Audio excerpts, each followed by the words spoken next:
Hey, what is going on, guys? This is Jake at That Fit Friend, and today I'm comparing the Nike Metcon 8 to the Reebok Nano 12. As always, everything is timestamped down below, so please jump around this video, get the info you need, get out of here and go train. And I also have a written article comparing these two, so if you want additional details and context about these models and which is best for you, definitely check that out. It is linked in the description below.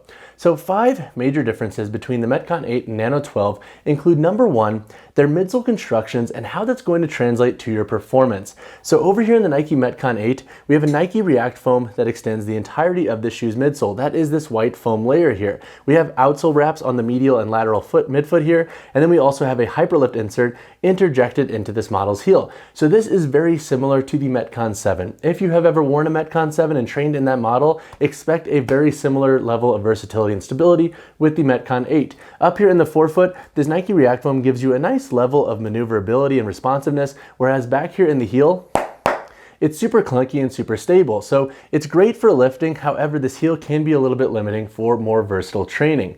Looking at the Reebok Nano 12, we have a float ride energy foam that extends the entirety of the shoe. Similar to the Metcon 8, we do have an outsole layer that comes up on the medial and lateral side in the Nano 12. And one difference, I think, with the midsole constructions of the Nano 12 and the Metcon 8 is that the heel in the 12 is a little bit more forgiving for versatile training. It doesn't have that same blocky texture. It is a bit more thick and structured in nature. However, it doesn't have like such a hard hit on it if you do have any form of heel strike in your workout. So whether you're doing some running or some multi-directional exercises, this model typically will be a little bit more forgiving long-term, especially if you are making contact with that heel. So both models, I think, do a pretty good job with lifting in regard to their midsoles. The Metcon 8, I think, does have a slight edge for lifting, but the Nano 12 has a slight edge for versatility with its midsole construction. The second major difference is each model's upper construction and how that's going to translate to long-term durability. So over here in the Nike Metcon 8, we have a reworked upper construction compared to the Nike Metcon 7.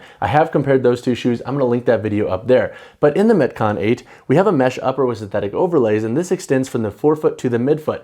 In the Metcon 7, if you were going to run into any issues with the durability of the upper, it was generally going to be around the toe box with its chain link mesh upper. In this model, it seems like that's been kind of fixed with the synthetic overlay. It feels a bit more secure, and I haven't had any issues yet with this upper ripping off of that midsole. But then as you make your way into the midfoot and heel here, we do have the removal of that rubber rope guard. So in the Metcon 7, we had that rubber rope guard that extended up that medial midfoot. That has been removed in this model. I don't think that's going to hinder long-term durability with the upper here, but that is a pretty big difference. And then back here in the heel, we have a mesh material with some padding to it and some structure.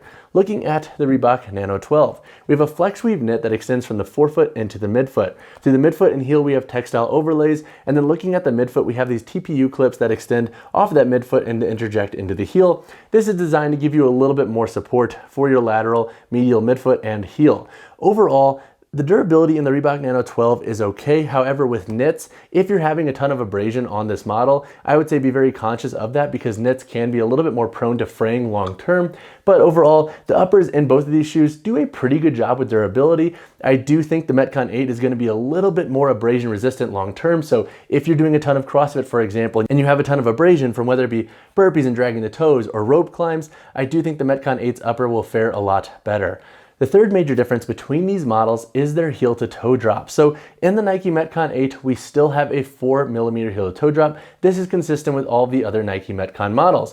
A lot of folks enjoy the 4mm drop because it's like that happy middle ground between being 0 drop and something like 8 to 10mm, which some training shoes have, more designed for like HIIT workouts. And then over here in the Reebok Nano 12, we have a 7mm drop.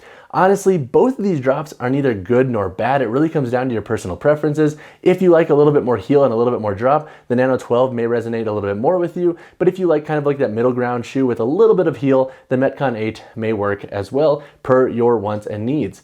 The fourth major difference with these models is their outsole construction. So in the Nike Metcon 8, we have a full rubber outsole with flex grooves up here in the forefoot. This is once again consistent with the Nike Metcon 7. Throughout the midfoot here, we have additional wraps and materials for rope climbing and rope climbing support. So we do get a little bit more bite with this model's midfoot and this change of material. And then back here in the heel, you can see the hyperlift insert. It gives it like almost like a weightlifting shoe look and feel to it. Overall, I do like the Metcon 8's outsole construction, especially when it comes to traction in the gym. I don't think you're gonna have slip issues at all with this model if you're training consistently in the gym and using this shoe. Now, the only caveat I do have with the Metcon 8's outsole, and it is super niche in nature, is that if you are training outdoors and you're doing a lot of cutting, right here where the forefoot breaks, so basically at the ball of the forefoot, if you're doing a lot of cutting, so if you're cutting laterally or medially, you can have a little bit of breakdown here with that exposed foam. So just keep that in mind with this model's outsole.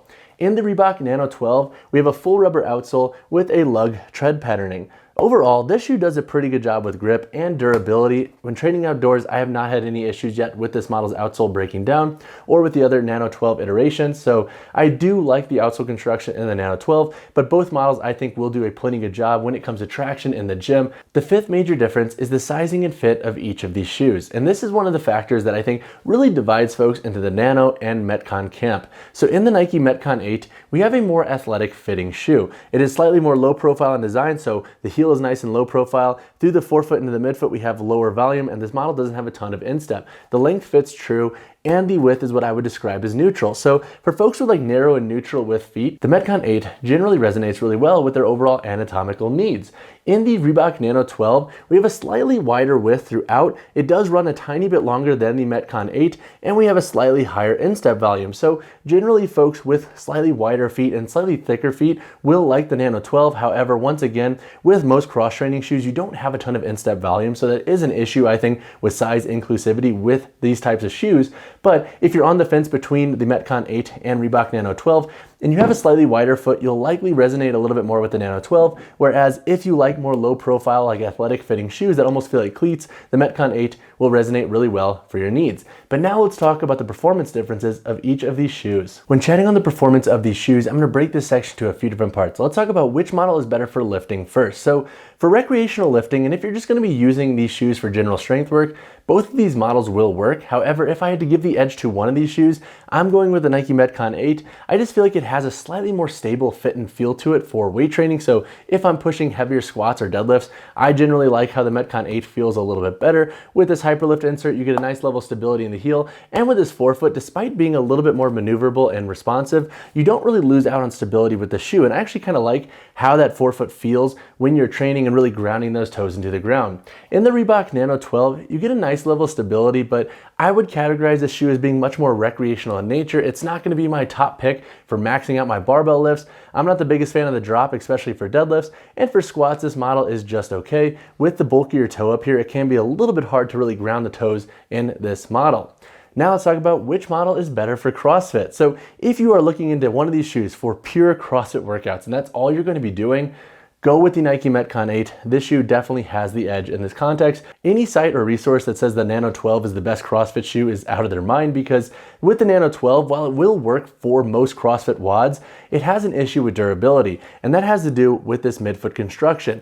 If you're doing a ton of rope climbing with this model, generally you'll start to see this sole lip, and that's because with the sole's construction here, we have a really sharp rubber lip here that connects into this TPU midfoot. What happens is that as you're putting stress into this midfoot, you start to have this lip and disconnect. So with the Nano 12, I would love to see them actually increase the rope climbing support and durability in the Nano 13, because this model I think just falls short as a pure CrossFit shoe for that reason. With the Nike Metcon 8, we have a lot of features that are designed specifically for CrossFit. For example, with this midfoot construction and this outsole wrap on the medial and lateral side, you get a nice level of bite and durability for rope climbs. This is actually one of my favorite shoes at the moment to climb ropes with, and you also get this lace lock feature, which I know a lot of folks do enjoy. So if you want to tuck those laces and keep them secure, you can use this feature, and it's going to keep that tongue in place and keep your laces from coming undone. So from a pure CrossFit standpoint, the Nike Metcon 8 is just the overall better shoe. The heel is a little bit clunky, so that is a pretty big turnoff with this model. But if we're going to be comparing these two, I would take the Metcon 8 for CrossFit all day.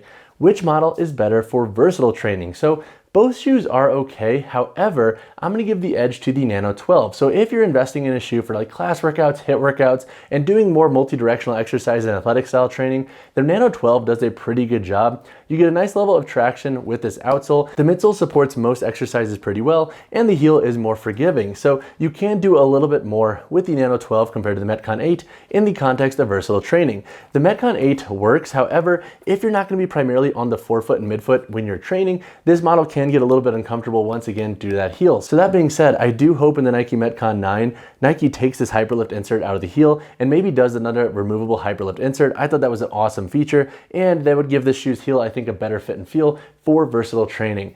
Now let's talk about which model is better for shorter runs and daily wear. So in this context, I'm also going with the Nano 12. So this is the type of model that you can run like 1, 2, maybe 3 miles in, and it doesn't totally beat your feet up. So I do like that about the Nano 12. So once again, in the context of also versatile training, that's why I do take the Nano 12 over the Metcon 8. This heel construction is just wicked uncomfortable, and if you don't have a forefoot strike when you're running, this model is pretty dang limited. Like, I'll use these for sprints on turf and rubber gym floors, but out on concrete, forget about it. Braking with this heel is miserable. So in the context of shorter runs and daily wear, I'm going with the Nano 12, and that's just because with the midsole construction and the heel construction, you can do a little bit more, and also this model does feel a tad better for all day wear. It has the width that most folks need when it comes to all day wear comfort, and with its overall construction and breathability of the upper, it does do a slightly better job in that context. The Metcon 8 is a type of shoe that you're going to want to save for your training sessions and limit how much you're running in the shoe and walking in the shoe just due to overall comfort.